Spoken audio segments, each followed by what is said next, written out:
والے کو گرفتار کیا، عمیر بن حبیب، اور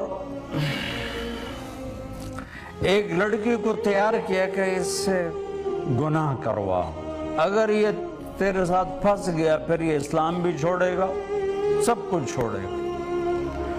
ایک گھر فرنش دے دیا، شراب رکھ دی، کھانا رکھ دیا، لڑکی کو چھوڑ دی۔ 3 دن 3 رات وہ لڑکی سارا زور لگا بیٹھی اور اس نوجوان کی آنکھ اوپر نہیں اٹھی۔ جب آنکھ نہ اٹھے تو بڑے بڑے شیطان گمراہ نہیں کر سکتے، جب آنکھ اٹھ جائے تو جنید بغدادی بھی ہدایت نہیں دے سکتے۔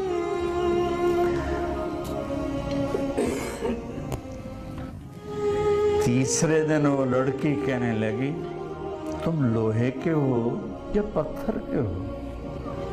میری دعوت نے تم پر کوئی اثر نہیں کیا،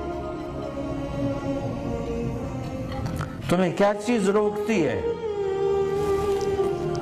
فرمانے لگے کہ تم سمجھتے ہو کہ ہم اور تو، میں اور تو اکیلے ہیں، نہیں، تیسرا اللہ ساتھ ہے، مجھے اس سے حیا ہے، مجھے میرے رب سے حیا ہے۔ تو ایک دم وہ لڑکی چیخ اٹھی کہ تیرے جیسوں کو میں قتل نہیں ہونے دے سکتی، چونکہ پروگرام یہ تھا کہ اگر یہ اس رخ پہ نہیں آتا تو گردن اڑائی جائے، تیرے جیسے کو میں قتل نہیں ہونے دوں۔ اور چند دن گزار کے اس کو کہا پھسل رہا ہے، آ رہا ہے، قابو میں آ رہا ہے، قابو میں آ رہا ہے۔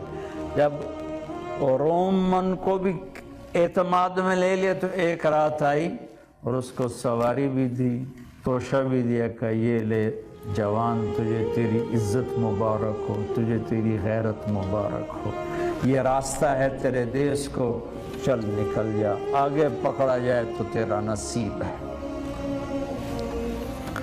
مسلمان اپنی عزت نفس کا محافظ ہوتا ہے، اپنی غیرت کا محافظ ہوتا ہے، اس کا کردار پتھروں میں دراڑ ڈال دیتا ہے۔